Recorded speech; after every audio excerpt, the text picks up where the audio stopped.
Resource time.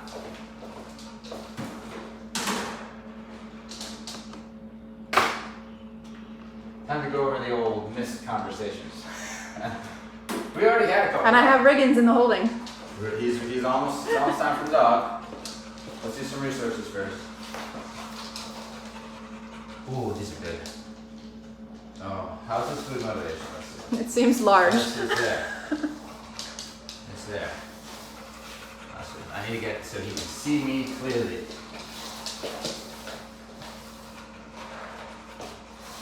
There we are.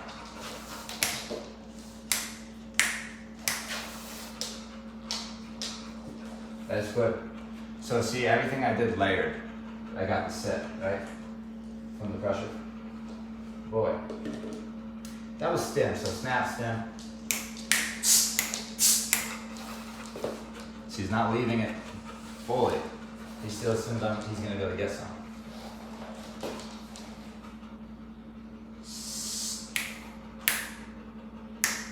Go. Go. Go. I have to teach him what to do. Go.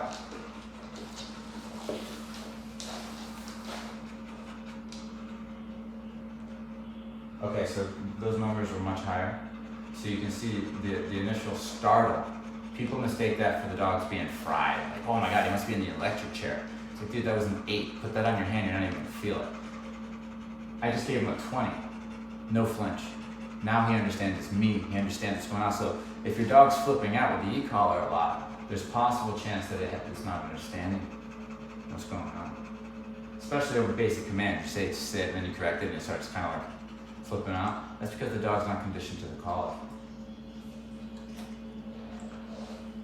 Okay, so I disagreed with these. You guys watched it. So that's why the hesitation towards it. So what we're creating, you have to learn how to go. Go. Which is the opposite of what the stim just meant, but there's no beat. And he'll learn that over time.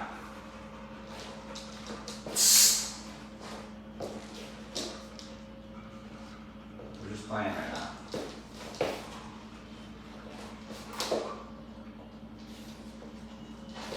All of little nudges, that's just, you stay. Oh, yeah? There's a little stubbornness right there.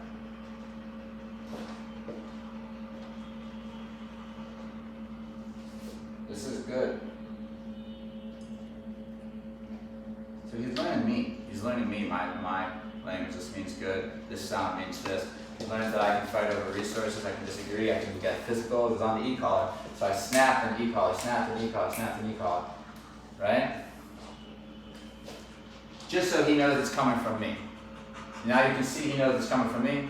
No panic. But look how he reacts to this food. Go. Go. He's getting better at it.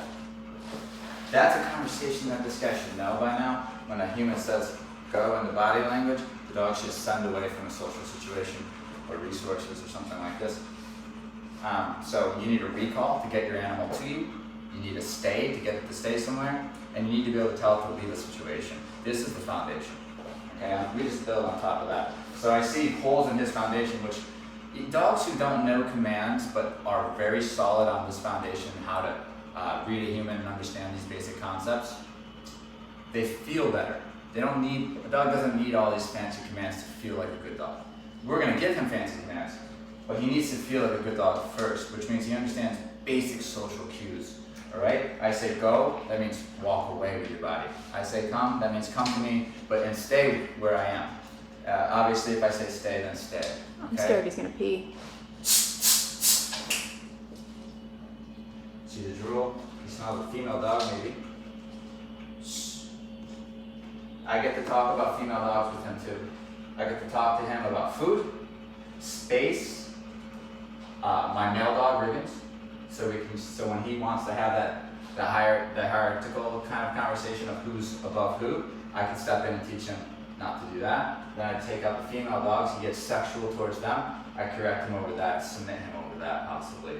then I have all I need for the ingredients to have control over this dog, and respect and trust from him, so he'll actually be listening to me and look like a better dog, really with none of the training yet.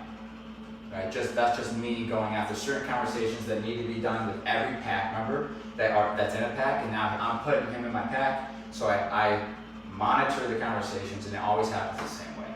They try to dominate ratings, and they try to get sexual with the females, so I get to have both of those conversations right out of the gate.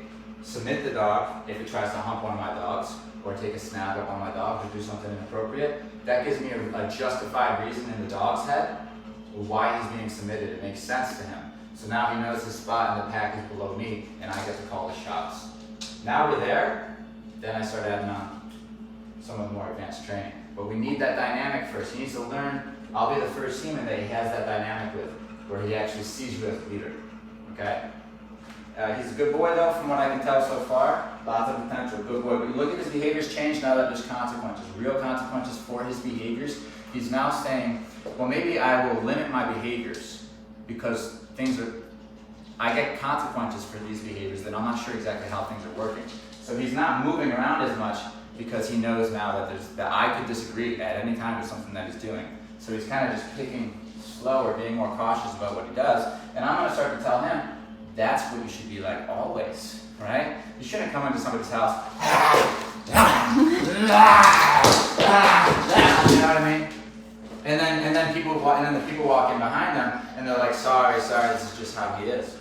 It's like, that's not how dogs should be if they live in a domesticated world. I'm disagreeing with energy because he got picked up. You know what I did? I took a resource. This is something he wants. And his whole problem is when he sees something he wants, he can't let it go. So I said, here's something you want, don't touch it. And here's consequences for when you even think about touching it. And now he's leaving it alone. What's cool about that, this doesn't look like it's much, but what's cool about that is that just represents the things he wants in life. So it could be a dog, a person, a bird, a ball. I'm getting him used to the conversation where me, the leader, can say no to things in general. And if you break the rule after I said it, here's the consequences, so that the dog will actually respect you. That's what that is, that's respect. So if we're walking down the street, he's like, I want to go see that dog. And I'm going to be able to now say no and correct that. It's the same conversation. It's just something he wants, right? He's running out of options. He's already explored and got corrected, so his behavioral choices are being limited. And he's being praised for these choices, which are going to make them valuable choices, which is going to take over the way that he responds to the world. It's pretty much rehab for a dog, every dog in here. Whether you're paying for a rehab program or not, there's elements of rehab for every dog that comes through here. Because we want a dog to feel good and understand how to live with a human, even without this, right? But here's the beauty of this ecollar. I can give you I can give you the closest version of what I get of this dog with this. Because if you didn't have this, you'd have to do what I do. And you can't, people don't want to go down that road because it takes years of learning and all that stuff. So we capture everything on here. So you get the closest thing as the amount of respect as I'll get from this dog, you'll get the closest thing I can give you with this tool. Okay? Good.